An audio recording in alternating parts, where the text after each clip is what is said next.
ngang bằng với Đức Chúa Trời, nhưng đã hạ mình xuống trần thế để cứu vớt tội nhân.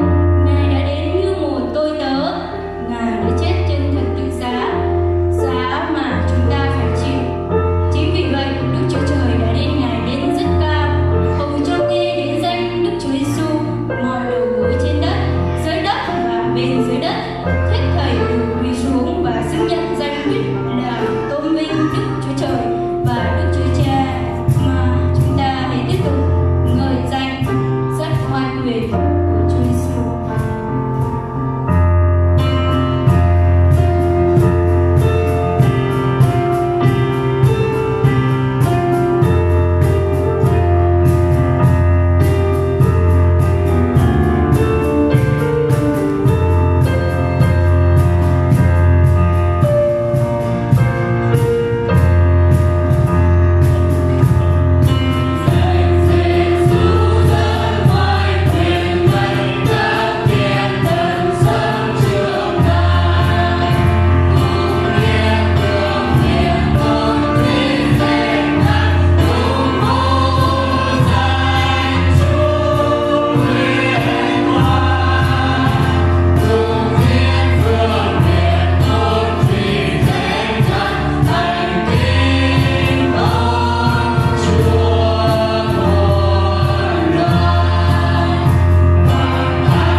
Kính lạy Đức Chúa Trời là Cha yêu dấu của chúng con.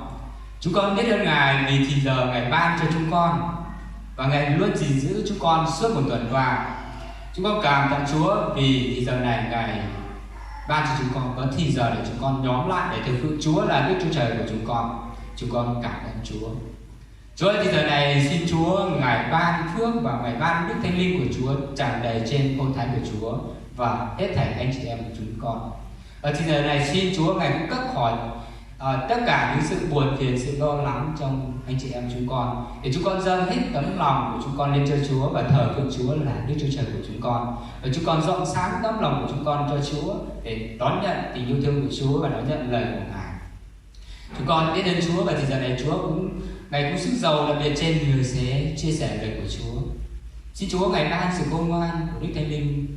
Xin Chúa Ngài ban sự khôn ngoan và xin Chúa Ngài sức giàu trên người dẫn chương trình, người đàn, người hát và tất cả hết thảy anh chị em của chúng con, để chúng con được đầy giấy sự khôn ngoan và đức tin linh của Chúa, để chúng con biết lấy tâm lòng của chúng con dâng lên cho Ngài.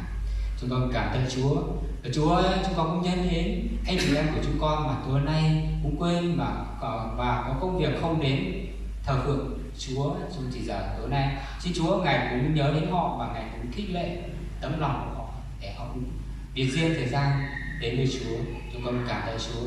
Và chỉ giờ của chúng con xin dâng lên cho Chúa. Xin Chúa Ngài tể trị và Ngài bảo vệ và trong bàn tay quyền năng của Ngài, và chúng con hiệp ý trong sự cầu nguyện nhân danh Đức Chúa Giêsu Christ. Amen. Bình minh đến, ban chiều trôi qua, trên bầu trời bày tỏ những công việc bàn tay quyền năng của Đức Chúa Trời và sự vinh hiển của Ngài. Mỗi ngày, mỗi giờ, mỗi phút, mỗi giây đều thuộc về Chúa. Ngày xứng đáng chúc tám muôn đời. Chúng ta tiếp tục dâng lên Chúa ngàn lời chúc tám.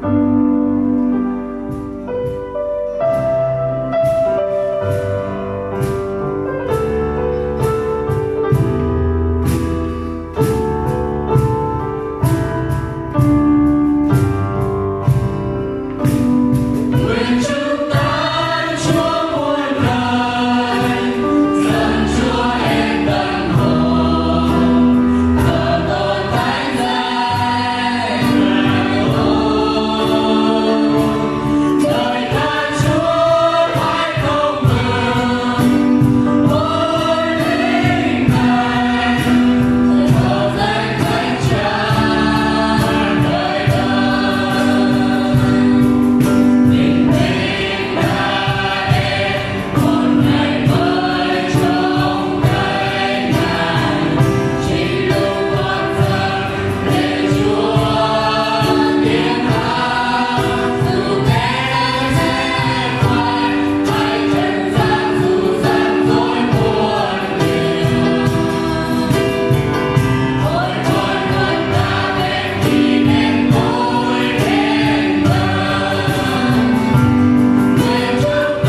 niềm đau bận rộn của mùa. Giờ nước nô có nó có chịu lúa súa hù, có lò cứ có từng tông có liền rồi chữ Giêsu mùa.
Từ đó Ngài sẽ trở lại để xoay đoàn sạch sống và chết chết với tình thân mình, với linh hồn của con, sự cảm thông của thánh đồ, sự tha tội, sự sống lại của thánh thể và sự sống đời đời. Amen. Mời tất cả cùng thánh chúng ta cùng